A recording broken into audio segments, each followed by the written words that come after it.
Hello guys, உண்மை உறக்க சொல்லும் நான் உங்கள் ஃபிட்னஸ் சாரா. இப்போ 2-3 டேஸாக பார்த்தீங்கன்னா தமிழ்நாட்டில் சென்சேஷனல் நியூஸாக போய்கிட்டு இருக்கிறது நம்ம கோயம்புத்தூரில் நடந்த கூட்டு பாலியல் வன்கொடுமைன்னு சொல்லி. இது எவ்வளோ நம்ம தமிழ்நாட்டு மக்கள் எல்லாருக்கும் எவ்வளோ ஒரு மிகப்பெரிய துயர சம்பவம் இது. ஆனால் இதையும் சிலர் மனசாட்சியே இல்லாமல் அரசியல் பண்ணுறதும், அவங்க கவனம் இல்லாமல் காவல்துறையினர் கவனம் இல்லாமல் இருக்கிறதுன்னு சொல்கிறதும், இதெல்லாம் மனசாட்சி வேண்டாமா?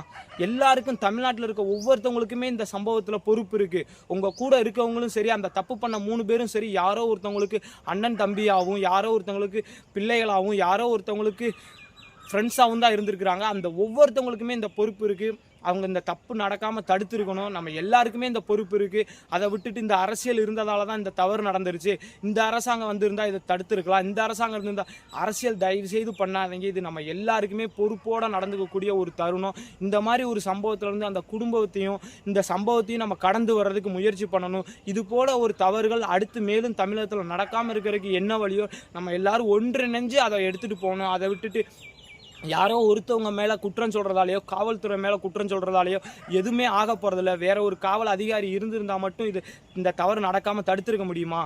நம்ம எல்லாருக்குமே பொறுப்பு இருக்குது. தமிழ்நாட்டில் இருக்க ஒவ்வொரு குடிமகனுக்குமே இந்த சம்பவத்துக்கு பொறுப்பு இருக்குது. நம்ம எல்லாரும் நம்மளை ஒரு நேரான வழியில் நம்ம வழிநடத்தி போகணும். ஒரு அரசாங்கம் மட்டும் இவ்வளோ மக்களுக்கும் ஒரு பொறுப்புன்னு சொல்லி நம்ம கடமையை தட்டி கழிக்க முடியாது. நம்ம ஒவ்வொருத்தவங்களுக்குமே கடமை இருக்குது. அரசாங்கம் நம்ம எல்லாத்துக்கும் மேலே தான். ஒவ்வொருத்தவங்க அவங்க சரியாக இருந்தாலே இந்த நாடு சரியாக இருக்கும், இந்த அரசாங்கமும் சரியாக இருக்கும். நம்ம யாரோ இன்னொருத்தவங்க மேலே இந்த தப்பையும் இன்னொரு அரசாங்கத்து மேலேயோ காவல் அதிகாரியும் மேலேயோ நம்ம இந்த தவறை சுட்டி காட்டிட்டு நம்ம விளையக்கூடாது. நம்ம ஒவ்வொருத்தவங்களுக்கும் பொறுப்பு இருக்குது. நம்ம கூட இருக்க குழந்தைங்களும் சரிங்க, நம்ம கூட இருக்க ஃப்ரெண்ட்ஸுங்களுக்கும் சரிங்க, நம்மளுக்கு பொறுப்பு இருக்குங்க அவங்கள நல்ல வழியில் நடத்தி கொண்டு போகிறதுக்கு. இது எவ்வளவோ ஒரு மிகப்பெரிய துயர சம்பவம். இதை எப்படி கடந்து போகிறதுன்னு பார்க்கறத விட்டுட்டு இந்த அரசாங்கத்தினால தான் இது நடந்துருச்சு. இது மேலும் எப்படி நடக்காமல் இருக்கணுன்றதுக்கு எல்லாரும் ஒன்றிணைந்து நம்ம செயல்பட்டு இதிலிருந்து மீண்டு வரணும்னு நான் கேட்டுக்கிறேன். நான் உங்களிடமிருந்து விடைபெறுகிறேன். நான் உங்கள் ஃபிட்னஸ் சாரா.